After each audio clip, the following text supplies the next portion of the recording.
So, good morning mga igan! Oh, alright. Nanonood. Okay, good morning mga igan. Ngayon, magluluto tayo ng aking... ito yung nadatikman ko lang sa isang restaurant. Tapos ginaya ko lang siya at masarap ito. Ito yung adobo sa gata pero may twist siya kasi bacon ang gagamitin natin at may kasamang kangkong. Kaya tara, subukan natin. Try natin.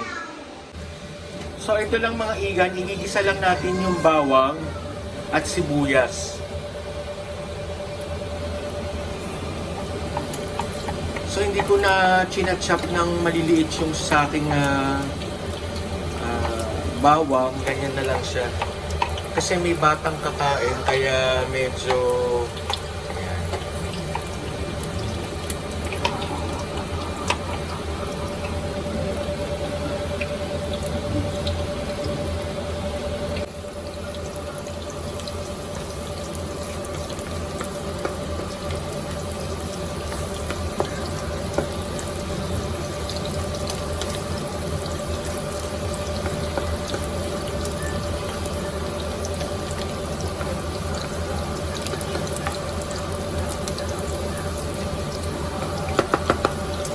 Ayan, kasi natin yung bawang sibuyas. Next natin yung tangkay ng kangkong.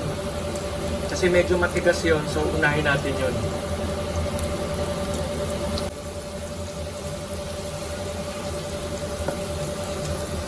So ayan mga ikan na lang.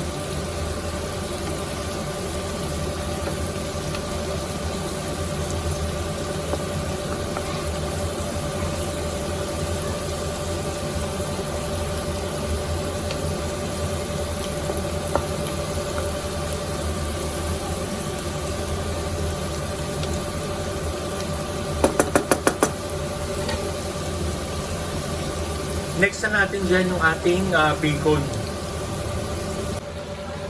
So ayan mga iga, nilagay na natin yung ating bacon. At ito half kilo ito ng bacon. Ano? So ayan. Tapos haluin lang natin yan. At yun. Para lang tayo nagagawa ng simple na adobo.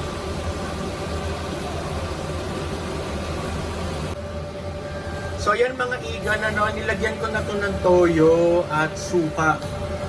So pakukuluan lang din natin yan dyan.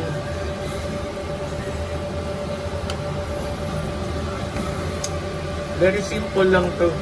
Yan. Tapos lagyan nyo ng paminta.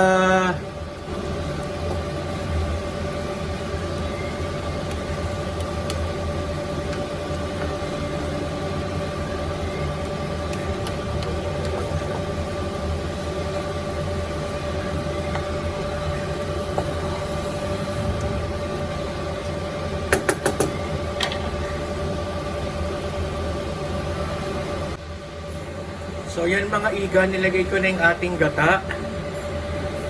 Yung kakang gata, ayan. Coconut milk. Ayan.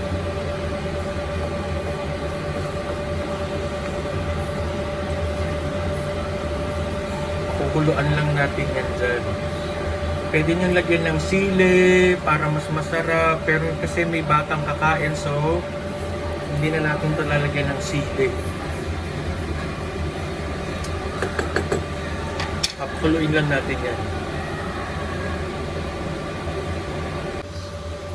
So yan mga iga, nilagay ko na yung ating kangkong leaves. Pagpaluto na kasi siya, ilagay nyo na yan. Para, ayan. Para hindi siya malamog masyado. Pero dapat luto siya.